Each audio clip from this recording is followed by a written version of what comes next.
السلام عليكم ورحمة الله وبركاته. نحمد الله العظيم ونصلي على رسوله الكريم. أما بعد.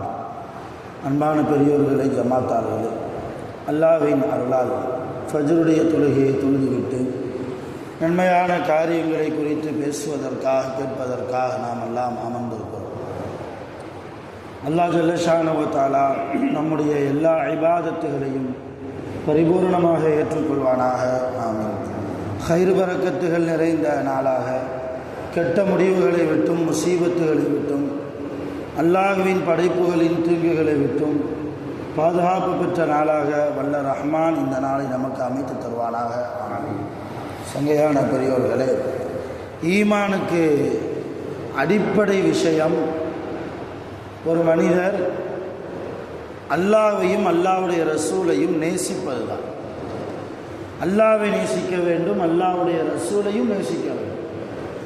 அல்லாஹ் குர்ஆனிலே அத்தீஉல்லாஹ வ அத்தீஉர் ரசூல், நீங்கள் அல்லாஹ்வுக்கு வழிபட்டு நடங்கள், அல்லாஹ்வுடைய தூதருக்கும் முஹம்மது நபி ஸல்லல்லாஹு அலைஹி வஸல்லம் அவர்களுக்கும் கட்டுப்பட்டு வாழுங்கள் என்று சொல்கிறார். பொதுவாகவே ஒரு மனிதருடைய பேச்சை இன்னொரு மனிதர் எப்பொழுது கேட்பார்? அவர் மீது ஒரு விதமான மரியாதை இருந்தால், அவர் மீது சொல்லக்கூடிய மனிதரின் மீது கேட்கக்கூடிய மனிதருக்கு ஒரு விதமான அன்பு இருந்தால் சரி கேட்போமே என்று தலையாட்டி கொண்டு போவார், சொன்னதையெல்லாம் செய்வார், இல்லையா?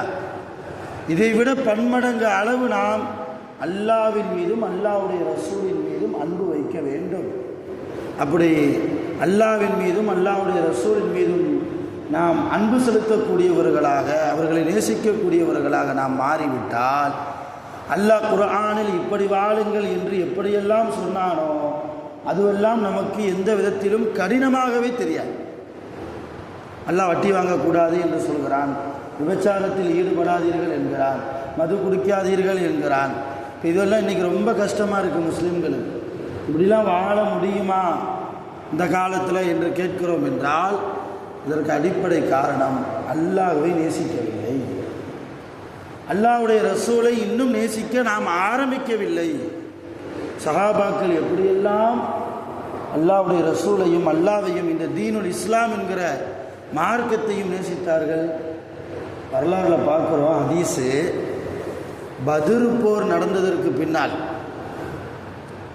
அபூபக்கர் சித்திக் ரலியல்லாஹு முஸ்லீம், ஆனால் அவங்க மகன் அப்துர் ரஹ்மான் காஃபிராக வாழ்ந்தார். பின்னாடி முஸ்லீம் ஆகிட்டார்.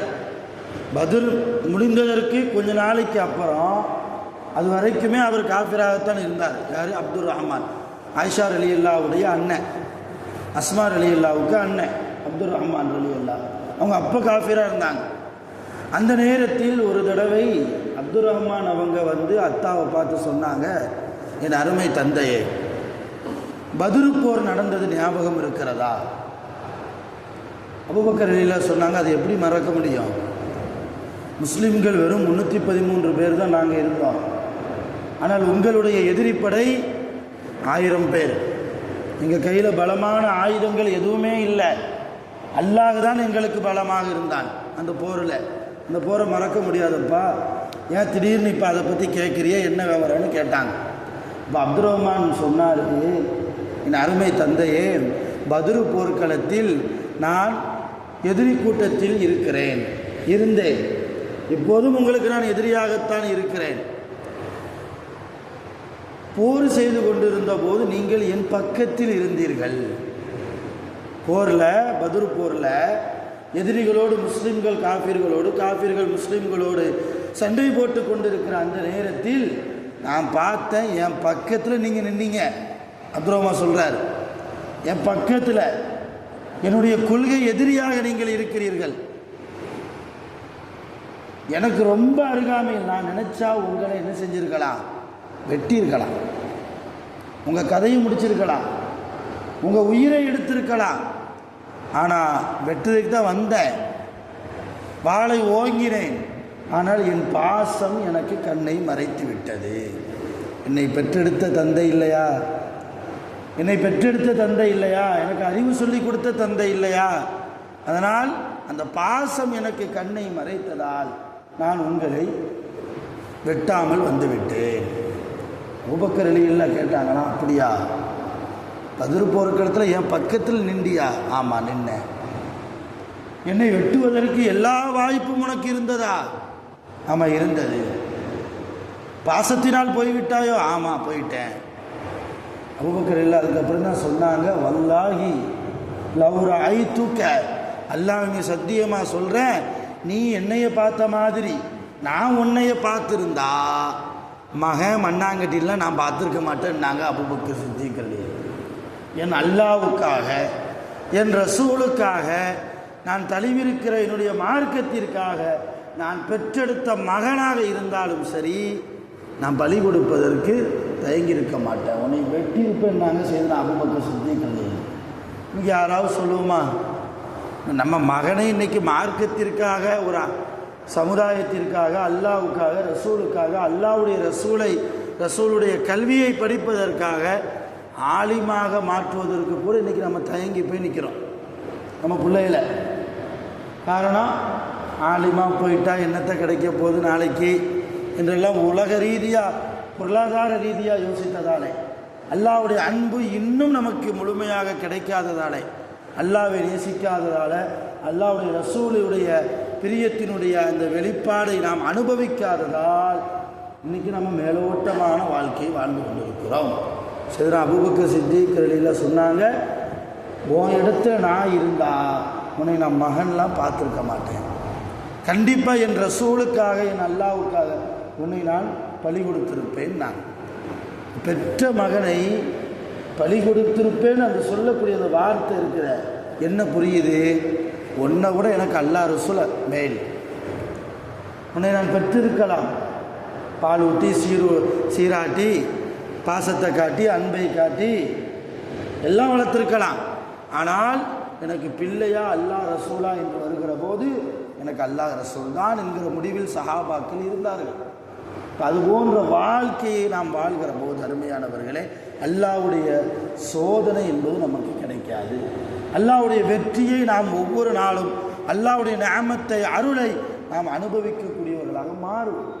நபி ஸல்லல்லாஹு அலைஹி வஸல்லம் அவர்கள் மீது உண்டான அந்த முஹப்பத், அந்த அன்பு எதனால் வந்தது? சஹாபாக்களுக்கு ஒரு காலத்தில் சஹாபாக்கள் காட்டு மிராண்டிகளாக இருந்தார்கள்.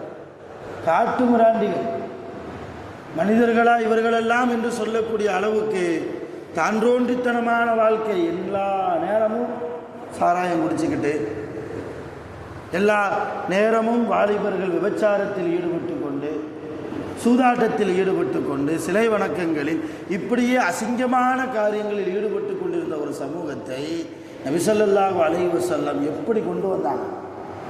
அழகாக ஃபில்டர் பண்ணி, நீங்களெல்லாம் அல்லாஹ்வுடைய சுவனவாசிகள் என்றெல்லாம் தன்னுடைய வகியை ஓதக்கூடிய நாவால் சுபசோபனம் சொல்லி, இல்லையா, எவ்வளவு தியாகம் செய்திருக்கணும், எவ்வளவு பாடுபட்டு இருக்கணும் ரசூலுல்லாஹி ஸல்லல்லாஹு அலைஹி வஸல்லம்.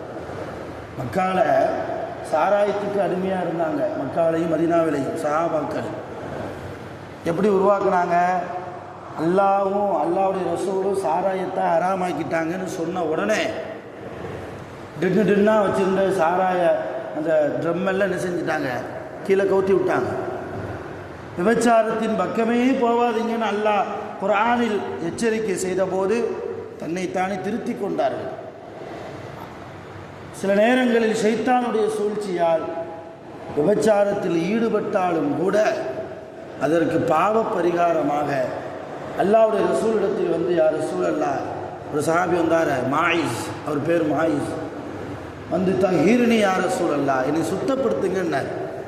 அல்லாஹ்வின் தூதரவர்களே, என்னை சுத்தம் செய்யுங்கள். சுத்தப்படுத்தவா? என்னப்பா, என்ன நடந்துச்சு? இல்லை, நான் விபச்சாரம் செஞ்சுட்டேன். பல வாய்ப்பு கொடுத்து கடைசியாக கல்லடிபட்டு அவர் இறந்து போனார், ஷஹீதானார்.